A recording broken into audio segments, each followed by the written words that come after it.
Hello बच्चों, let's read the question. Question says the number of permutation of n different things taken or at a time when three particular things are to be included is A option is n minus 3 p r minus 3, B option is n minus 3 p r, C option is n p r minus 3, D option is r factorial into n minus 3 c r minus 3. तो इस question को solve करने के लिए जो की concept हम use करेंगे, की concept is when the number of permutation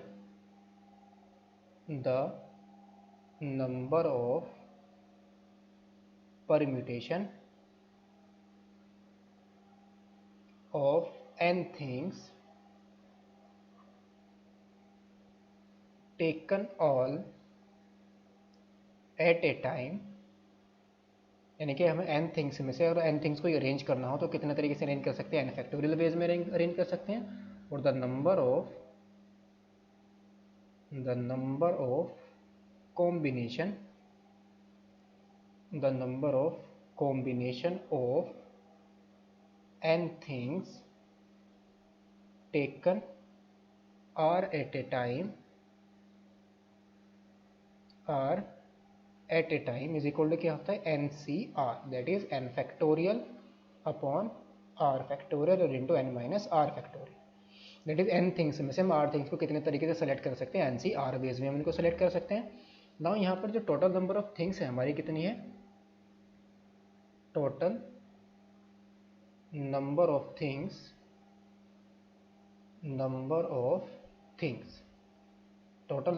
things है हमारे पास n है, in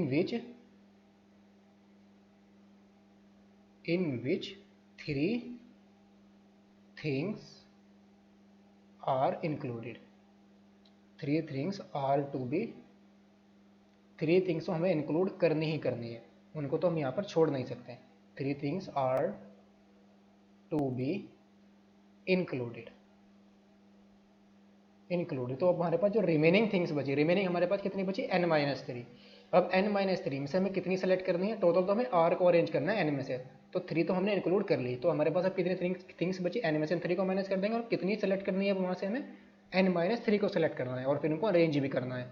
सो नाउ तो रिमेनिंग थिंग्स हमारे पास कितनी बची, दिस इंप्लाइज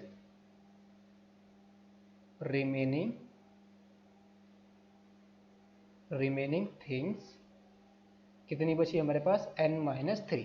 अब n-3 में से हम कितने को सेलेक्ट करेंगे, सबसे पहले n-3 थिंग्स को सेलेक्ट करेंगे, फिर हम उनको अरेंज भी करना है. तो n-3 में से हम r-3 थिंग्स को कितने तरीके से सेलेक्ट कर सकते हैं, तो द नंबर ऑफ कॉम्बिनेशन या the number of combination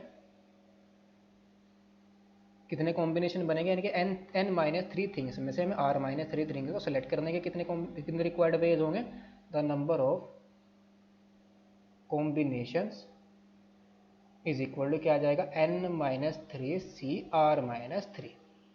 because हमें n थिंग्स में से r थिंग्स को अरेंज करना है, तो पहले तो हमें सेलेक्ट करना होगा n थिंग्स में से r थिंग्स को, फिर उनको अरेंज करेंगे.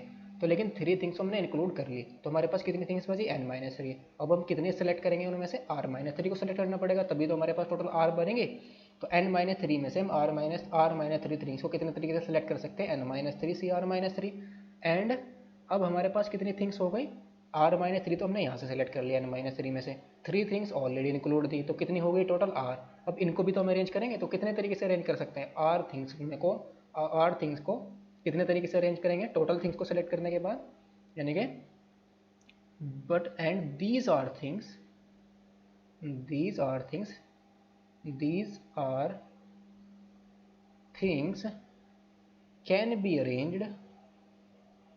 कैन बी r थिंग्स में से r थिंग्स को लेकर हम कितने अरेंजमेंट बना सकते हैं, can be arranged in r factorial veg. यानी कि द नंबर ऑफ, यहाँ पर कौन सा फॉर्मूला यूज करिए, the number of permutation of n things taken all at A time. तो यहाँ पर टोटल हमने r में से r को लेके कितने तरीके से अरेंज करेंगे, r फैक्टोरियल वेज में, इन r फैक्टोरियल वेज. तो now total number of veg यहाँ पर कितने हो जाएंगे, हमें सेलेक्ट भी करना है और अरेंज भी करना है, यानी कि दोनों के दोनों इवेंट एक साथ हो रही है. तो यहाँ पर कौन सा यूज कर लेंगे, principle of multiplication of counting यहाँ पर यूज करेंगे. तो रिक्वायर्ड नंबर ऑफ वेज कितने आ जाएंगे, this implies required number of ways number of ways is equal to क्या आ जाएगा, दोनों की मल्टीप्लाई कर देंगे, r factorial into n minus three C r minus three. तो ऑप्शन हमारा कौन सा करेक्ट होगा, option number D is the correct option. Hope you understood it well, best of luck, thank you.